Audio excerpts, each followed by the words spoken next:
So then, people, it has finished. West Ham United 1, Tottenham Hotspur 1 at the London Stadium. The points are shared after goals from Wilson, Odobert and Jared Bowen. Comment down below your thoughts and opinions. When I saw the lineup heading into today's game, obviously it's a little bit frustrating because this game is massive for both sets of fans and West Ham love beating us, but I understood it. Big game in the Arctic Circle on Thursday, second leg in our first semi-final in donkey's years. You didn't want to get a Maddison, you didn't want to get a Solanke, a Van de Ven injured heading into that game. And if Ange Postecoglou would have went really strong, we would have come away with a win. But one of those players got injured like Man United have had with De Ligt today.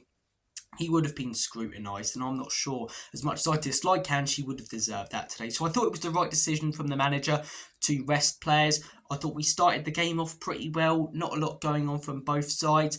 Good finish from Wilson Odobert, horrific defending from West Ham United, and then Davies and Vicario nowhere near good enough with that goal from Jared Bowen. But I think the rest of the game sort of just went away quite quickly. West Ham didn't really have any killer threat up top. Spurs didn't really, as I say, look dangerous. The front three didn't look fantastic. I tell you who was a shining spark though when he came onto the pitch. Mikey Moore looked better than all three of our other attackers. I get that Odobert scored and fair play to him, but every time I see this guy, I'm really impressed. He tries to take on his man, tries to take risks, and occasionally he'll lose the ball, but that's what makes a good winger, someone who's unpredictable, you know?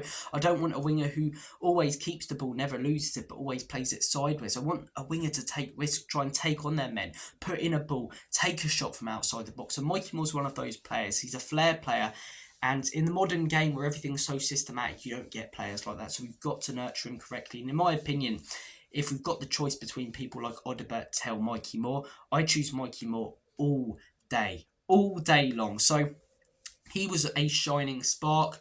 All our attention now on Thursday. As I say, it's a massive game. We'll have a match preview out later in the week on the channel. Looking forward to that one. Also, a bit of a different video coming out on Tuesday talking about what makes Bodo Glimt such an intimidating away ground and such an intimidating club to travel to, because there are a number of reasons that I do discuss in that. But the Premier League, we all know as a fan base it's done. You've got a section of the fan base though who still want us to go strong and get results, and whilst I do get that, and whilst I would rather see kids starting instead of people like Tell and Davies, I do understand the resting of the players. I do understand the rotation. Against Liverpool, it was a little bit frustrating, as I say, because we did concede the 5 and we just let them play through us. But today, I did understand it. 1-1.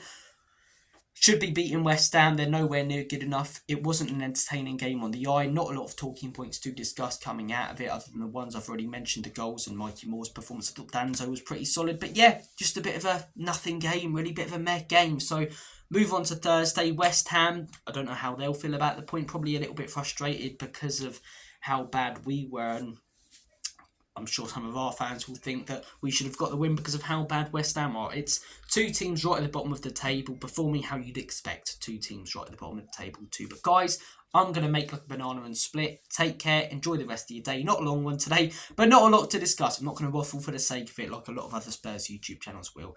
As always and forever, come on you Spurs. Take care, legends.